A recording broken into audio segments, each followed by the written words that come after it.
Have you ever applied a touch of limiting on a bus channel to control the peaks? In some cases, this works great. Other times you end up getting the signal to sit right, but the punch of the transients becomes reduced. Before you pull back on the limiting, try adding a transient designer prior to the limiter and increase the transient attack. This should bring some forwardness back to your sound. So I have a loop here that's going to be representing a drum bus.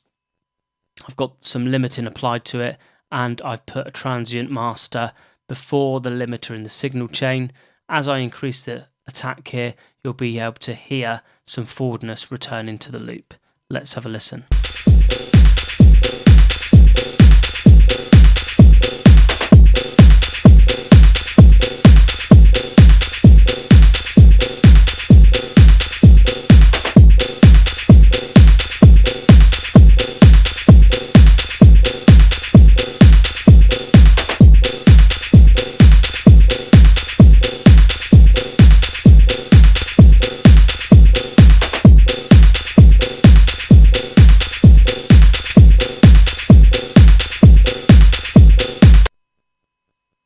So in this instance, we used a transient designer before a limiter on what essentially could have been a drum bus.